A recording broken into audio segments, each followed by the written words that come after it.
Welcome to Art Ed Radio, the podcast for art teachers. This show is produced by the Art of Education University, and I'm your host, Tim Bogatz.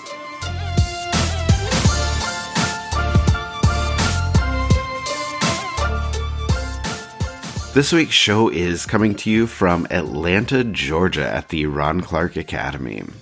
Now, if you are not familiar with Ron Clark, he is a best-selling author, a passionate and inspirational educator, and the founder of the Ron Clark Academy.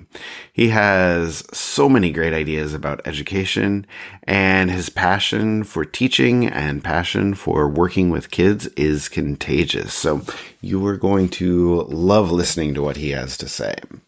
Now, this interview came about because, as you probably know, Ron will be the featured presenter at our Art Ed Now online conference on July 25th.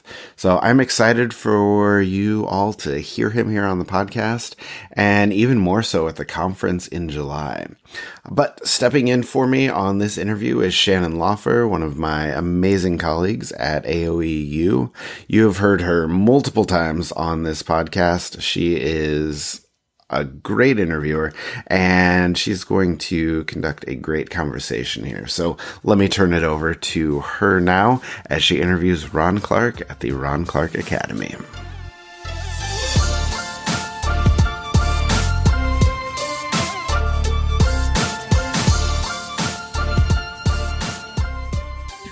Today I'm here at the Ron Clark Academy in Atlanta, Georgia with Ron Clark himself.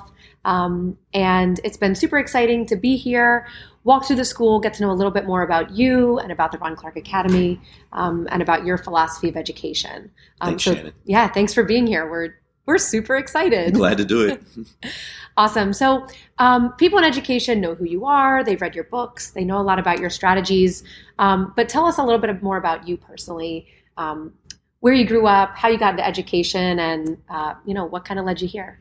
Sure. I'm just from the country. I grew up priming tobacco, digging potatoes in the field. None of my family on either side had been to college, and it wasn't even really expected that I would have had to go to college. Sure. It's just something that I wanted to do.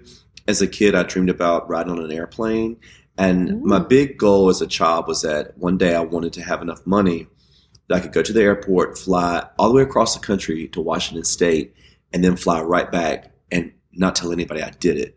I wanted to do something. And I thought, to me, that would have been a grand adventure. And so, even though I was in a small, tiny town, I had ideas of big things in the future. At least at the time, I thought they were big. I ended up going to East Carolina University. I worked at Dunkin' Donuts 40 hours a week for 4 years throughout my whole time in college. And when I graduated, I wanted to take that airplane flight. And so I had saved up $600 from Dunkin' Donuts. I went to a travel agency and I said, I want to go around the world. And she said, you ain't going nowhere for $600. Oh, no. She said, I can get you a one-way ticket to London, England. And I said, I'll take it. And I went. I had no money to get back. My parents freaked out. They're like, what are you doing? I said, I just had this feeling I've got to go do something. I ended up becoming a singing and dancing waiter in London because I didn't have money for my flight back. I lived at youth hostels and just kind of made my way. I then backpacked across Europe with my tip money from waiting tables in London. When I was in Romania, I got food poisoning and ate a rat. It's a long story. Oh, no. A rat? Yeah, it was okay. It was more like a gerbil / hamster on a stick at a fair that some gypsies took me to. It's a long one. Noted. But, do not eat a gerbil on a stick. Yeah, don't do it. And I got so sick I had to fly home to North Carolina, and I was in the hospital recuperating. My mother told me that a local teacher passed away. And she said, you need to go teach and stop these crazy adventures and travel around the world. And I said, no, I want to go to China. And she said, you don't have money to go to China. I said, I'm going to work at Dunkin' Donuts and save the money up. I'm going to China. Right. And then she just twisted my arm and said, well, at least please go talk to the principal or I won't support anything you do for the rest of your life. You know how mamas can be. Yeah. So I went to the school and I met the principal and I met the kids and I just fell in love with them. And 25 years later, I'm still teaching. I love that. Moms know best sometimes. They 99 times out of 100, they do. Yep. So speaking of great adventures, then you decided to start the Ron Clark Academy. Can you tell me how that came about and why you chose to do that in Atlanta? Sure. I wanted to make a school that could be a model school. I wanted to show people that schools can be fun, exciting, passionate, hands-on. I wanted an environment where everybody would be happy, students and teachers, especially in middle school. Yes. We went across the country. We visited 100 elementary schools, 100 middle, and 100 high schools in all 50 states. And we found some pretty good high schools, and we found some pretty good elementary schools that impressed us. Sure. Of the 100 middle schools we visited, or junior highs, not one made us feel like that's a place that is a perfect example of what a middle school should be. We'd sit down with students, and they had so much to complain about. We'd sit down with teachers. Oh, my Lord. Then blah, blah, blah, just everything. They want to complain about everything. And so we wanted to show people that middle school can be fun and exciting. The idea started many, many years ago. And in the year 2000, I met Kim Bearden. She had been named as the American Middle School Teacher of the Year.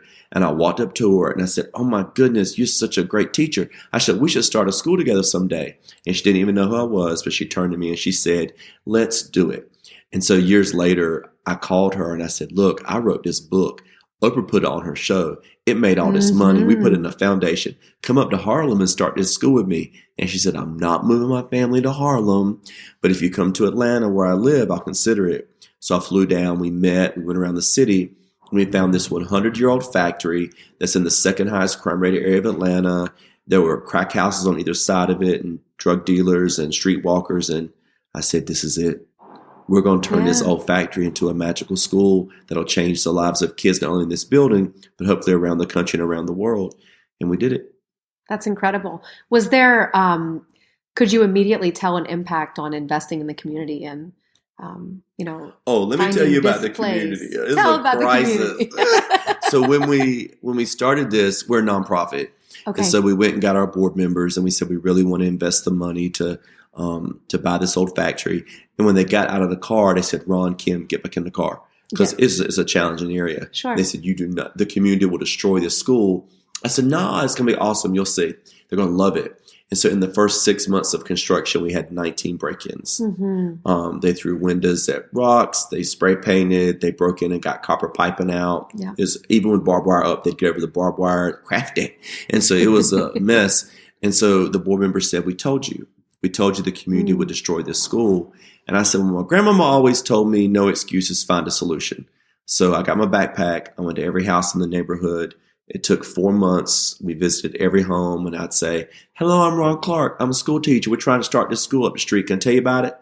And so after going to every home for 4 months, there were some places I hadn't been yet because I was like, I don't know if I want to go to those houses because it's a little sketchy. Sure. And so this was one house and there were men drinking on the front porch. They were smoking. And I said, I don't want to go up there. But I thought to myself, the Lord will be with me. And so I walked up there with my nice little suit on, my backpack. And I said, hey, everybody. And they said, are you one of those Mormons? I said, no, I'm not a Mormon. I said, I'm a school teacher. But that's a good guess. It's a good guess. I said, and they said, what do you want? I said, I'm trying to build a school that'll be a center for creativity, innovation, a unique way to teach kids for the whole world. And people are going to come from around the world to see it. And one of the guys said, if that school had been here when I was growing up, I'd have been something. And the other guys said, yeah, us too. I said, well, could you help us make this school something for this neighborhood?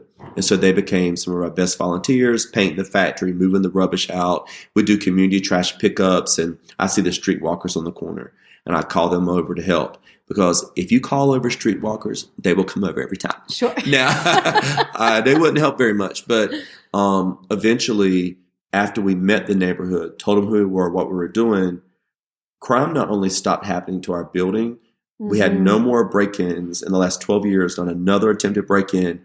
But the beautiful part is that crime also left the neighborhood. We're no longer in the top 20 in terms of crime in Atlanta, in terms of neighborhoods. And the police department, when they came to visit, they said, when you bring good energy to an area, negativity will leave. And I take that as for your own classroom, for your home, for your church. If you can be that good, positive energy, you can eradicate negativity. And so it was a valuable lesson. That's fantastic. Ooh, that gives me little goosebumps. So can you talk a little bit more about priorities in the academy? As art teachers, we love creativity and we love color. And as I walked around the school, I'm just so astounded by the beautiful artwork that's all around. How do you harness that creativity from your teachers, and how does it impact the environment? And just kind of how does this whole school based on beauty and art kind of come together and inspire students? Yeah. Our school has a balance. On one hand, I tell my teachers, infuse music in every class. I want there to be art. I want it hands-on. I want to see kids doing something. I want education to come to life. So around the school, it's like you're walking through a museum of art and energy and passion and just creativity. But on the other hand, I hope, and it is our goal, that we're the most rigorous middle school in the world. We challenge these kids, and it is so hard. And a lot of our kids come with learning issues and behavior problems, and the majority of our kids are low income, but we don't make excuses for these kids. We say we're going to push them and make it as hard as possible. And what we found is that if you use art and music and love and passion, then kids want to be here to the point where they don't mind that it's hard. Sure. And then we're able to get kids to have such great success. That's one of the reasons why our kids do so well, is because it's a balance of the art with the rigor. I love that. And then, so as you're, I wonder a lot hearing you talk about, going around to the community and investing so much time in your schools. And I know you do other things outside of this, outside of just teaching in the classroom. You're also an administrator in this school. How do you keep a balance? Okay, I'm the wrong person to ask that question. What is balance? Skip that one. No. So yeah, I'm not really good at that. Yeah, I'm just I'm a workhorse. Like both of my parents, like they never went to college, but they worked very hard, work all day, work another job. Then my dad would go play turntables at night to make extra money, and they never slept much. And I think genetically, I got some of that. Like I'm just a hard worker, and I don't know how to have balance. But it is hard teaching and being the administrator and trying to have a life. And so I told my staff, I said, of everything that you do this year in our school, what makes me most proud of you is when you uplift each other, because a lot of us are type A personalities. We're going to get burnt out. It's going to be rough. We need to support each other. I said, write little notes and stick it on each other's computers and tell them, I saw you tutor that girl yesterday for 2 hours. You're an amazing person. I love you. Don't sign your name to it. Just let them know that it was noticed. Bake for each other. When you see each other coming down the hall, high five each other. And so of everything we do here, my staff heard me that is the most important thing we do. More than test scores, more than parent relationships, just making sure that you take care of each other. I said, keep each other's names at your mouth. I don't want any staff member to wonder, is someone else talking about me? I said, while you're at it, keep my name at your mouth too. Right. Because Kim and I don't want to wonder, are you questioning us too? Come see us if you are. And that's the type of environment we've built here, where teachers are empowered, our staff's empowered to love each other. And then it kind of bleeds down to the kids, and everything else falls into place when the staff is as it should be. Absolutely. And I love that you, in one of your rules is that we are a family. Yes. And I feel like, that's a rule in each classroom. But also then it sounds like a rule for your school as a whole is that, maybe it's easier to achieve that balance if you can view your work people as your family. Yeah, it's funny. I love the statement. I hate the statement because, I say all the time we're a family, but I can't tell you how many times it's been thrown in my face.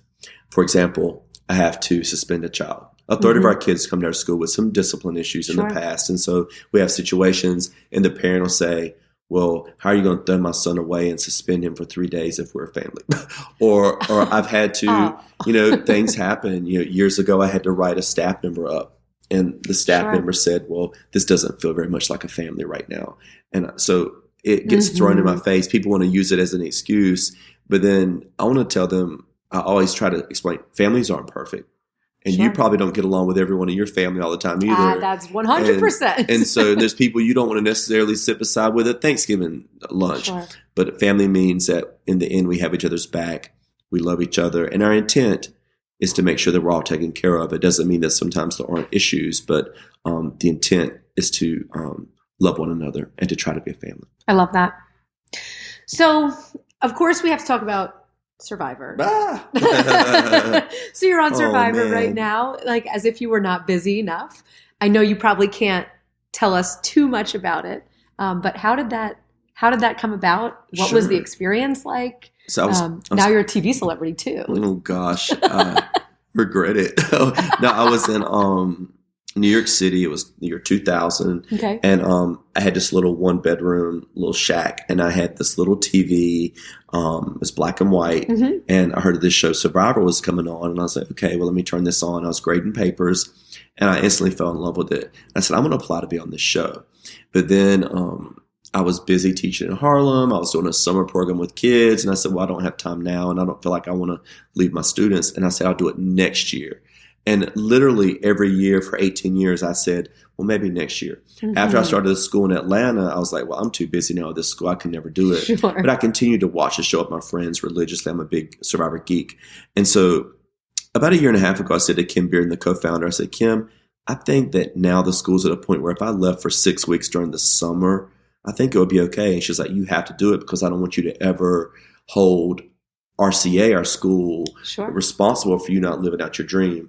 So I applied, and I thought, of course, it's going to be good drama. They'll probably pick somebody like me. What I didn't realize is that tens of thousands of people are applying. And so I didn't get picked. And then I was like, oh, wow, I didn't get even to the finals or nothing. And then I got called back. Then I didn't get picked. And then I got finally called again, went through 7 days of interviews in LA. Oh my gosh. And then finally got on the show. It's very hard to get on the show. Wow. I was very grateful for the opportunity once I realized, oh my God, tens of thousands of people are trying to get on the show at one time. Sure. So, I did it. And it's like this. My life is like, I've devoted my life to children, making a difference in the lives of my family and people I love the most. But if you put a Monopoly game out, I am like so vindictive and like competitive. My friends don't want to play spades with me. Okay. Like, if I play basketball, I'm going to try and go through you to get to the hoop. Like, right. I'm a go fierce big or competitor. go home. And so if you watch the Survivor show, it comes across that I'm like this conniving, really, play hard, vindictive, like I've got to win this game. And my friends and family and my students are even like, yep, that's Mr. Clark. Right. This is accurate. But people who don't know me well, they're like, wait a minute. I thought he was all about children and taking care of people. You were wrong. You were wrong. But on one hand, of course I am. But if you know me well, just something clicks when it's competitive and I just go into hyperdrive. I think that's one thing that helped me be successful in that I've got that competitive drive, push.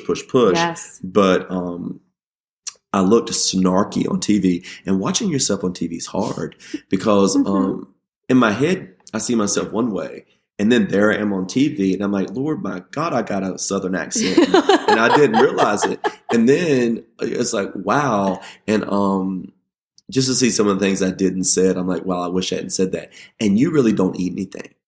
So after like 21 days of, I wouldn't make it. Of no food, but you get a little thing of rice, a shell of rice in the morning, a shell of rice at evening. And then one time I got a piece of pizza.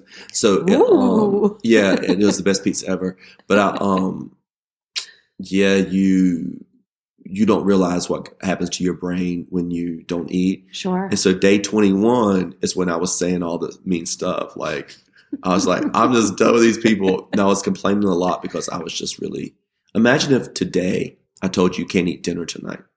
Right. And then tomorrow morning, nope. And then tomorrow afternoon, nope. And then tomorrow night, nope. And then it's 21 days of it. You don't think clearly. Right. And the worst of you comes out. And that's what happened. Well, it only takes me a couple hours to get there and my whole worst side comes out. So I can't imagine 21 days. I might not make it. Did you win? Don't tell me that. I can't say. I think by the time this airs, it will all be out, so you'll know. But all I can say is I'm still in the game at this point. Okay, perfect. Well, we'll keep watching then. What advice do you have for an art teacher who's starting to feel frustrated or burnt out by the system? Or what advice do you have for teachers everywhere who I would say just can't?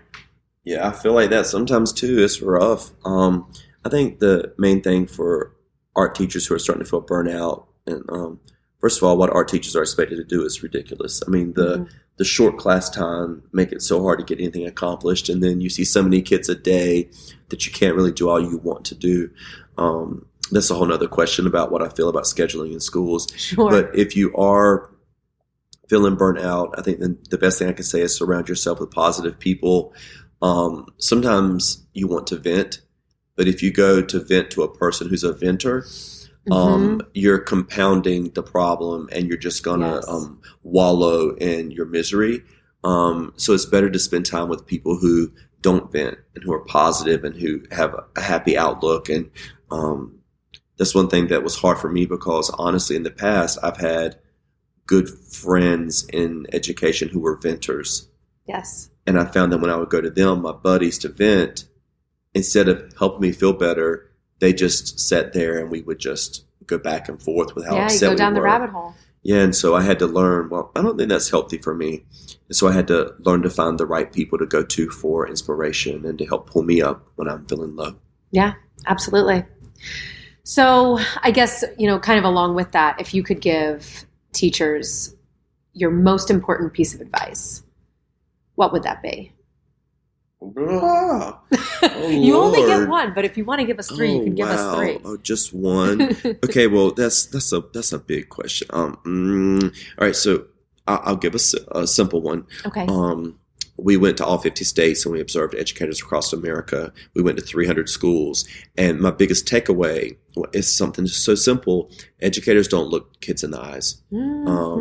I would observe a state teacher of the year, sit down with her, and I say to her, well, during your whole lesson, you never looked your students in the eyes. And they would say, yes, I did the whole time. I looked at them the whole time. I was like, no, well, you looked out at the class. You never really drilled down to look the children individually in their eyes to make that connection. Yes, I did the whole time. And it's like, I don't think people realize they don't do it. And especially kids in the corners of the classes. When we were in these schools, my team said to me, I think there are millions of kids in America that go to school every day and no one ever looks them in the eyes. And I said, I think you're right. They don't even know that someone sees them or that they care that they're there. And so it's something simple, but I think it's important. Just look them in the eyes, let them know that you see them. Also, another simple thing is that you have to walk down the hall anyway. So if you're going to walk down the hall, walk down the hall, look at people, smile at people. If you're going to teach, teach. If you're going to be there, go for it. You have to be there anyway. If you're going to be there, why not try to be exciting and passionate and try to make a difference in the life of a child? And then some people will say to me, Corey Collins works at our school. He's one of my teachers. He got 6 kids. CJ Wallace got 4 kids. And so I've hired a lot of people who have huge families. And they've said to me, how do I balance this? How do I have my family and feel like I'm doing a good job? Because to work at RCA, people are looking at our teachers as examples for the world. So for them to be a true example, I can't just hire single educators who are type A personalities because that doesn't really look like everybody. But to be a mom with 4 kids or a dad with 6 kids, that's realistic sometimes. And so I told them your family should always come first. And as long as you make your relationship with your loved one and then your children, if that's your number one priority in life, then you can feel good about yourself and you're doing what you should do. Don't ever feel guilty for choosing your family first. You should never. But when you're in this school building, be here and be here with these kids and give them all you've got. If you have to leave at 4:00, I completely get it. If you can't come to the basketball games, you can't go on the trip, I completely get it. But be here when you're here. And then when you go home, your family should be the most important thing in your world always. All right. So final question here. Tell us the biggest issue you've seen in education. This may not be one people talk about or one that's a popular answer, but also when we went across the nation, but also we've had 57,000 educators who've come here that we've interacted with and talked with. I feel like in America, we have a lot of teachers who have become what I call bread teachers. Bread teachers are teachers who are kind of plain. They do the basic job. They do what's expected. They give the tests. They grade the papers. But they come at 8 and they leave at 4, and they don't really go above and beyond. And but I'm begging educators to be pizza, to take kids on field trips, and to decorate your room, and to to go above and beyond and to bring it to life for kids. But when you're pizza, sometimes you give people indigestion. And sometimes people don't like that you try to do more. For example, you might take kids, your art class, to go to a museum, but you get them back 45 minutes late to the school. Parents are upset because you're late. You get called in the principal's office. The principal says you cannot have kids come late. Sure. So the art teacher walks out of the room and goes, I should have just been bred. Why did I try to? I'm never taking kids on a field trip again. And so a lot of educators in America have been burned by administration, but also burned by parents who can be very complaining and difficult because they're coddling children in America. Sure. And so a lot of teachers said, I'm just going to do a basic education because they just expect me to be basic, so I'll just be basic. When they try to go above and beyond, that's when there's drama. But I think the biggest problem in America is that we need educators to be pizza, but they're afraid to do it, or there are repercussions when they try to do it. And I think that's the biggest problem. Yeah, absolutely. So if somebody could do, I said final question, but now I have a follow-up. If a teacher could do one single thing in their classroom to be pizza, what would it be? I think use your own cheese. Eat cheese. No, I'd say use your own personality. You could do something simple as have your favorite song playing when the kids come in. Use music. Energy. Pizza teachers dress professionally because as educators, as part of this revolution, we're trying to show people, pay us like CEOs, treat us like CEOs. We are professionals. So dress professionally, making it hands-on, sharing your life with your kids, showing them, here's a picture of my family. Here's what I went rappelling off of a building last year. Here's my own personal art that I do in my free time. I thought y'all might like this piece that I made. Taking kids on field trips, transforming the room, writing a grant to get a kiln and finding a way to bring that program to life. Pizza teachers are teachers who are always trying to find a way to push the limits and to find ways to make education an exciting, magical experience for every child. I love that. Great. Well, hey, thank you so much for taking the time to chat with us today, Ron. This has been great. I'm going to go figure out how I'm going to be a pizza teacher and maybe eat some pizza on the way. Sounds good. So thank you so much, and we'll talk to you soon. I know you're our featured presenter for the Art Ed Now conference, which is on July 25th. So we can't wait. Thanks a lot. All right. Thank you again to Ron Clark, and thank you to Shannon for conducting the interview. If you want to hear even more, make sure you register for the Art Ed Now conference. As we said, Ron is going to be our featured presenter there on July 25th. You can hear a lot more behind-the-scenes stories, learn more about the Academy, and see that passion in action. And best of all, you can even ask Ron your own questions during the Q&A session at the conference. If you are not registered yet, make sure you do that soon at artednow.com. Just like this interview, the whole day of the conference is going to be filled with humor and passion and inspiration. You will not want to miss it.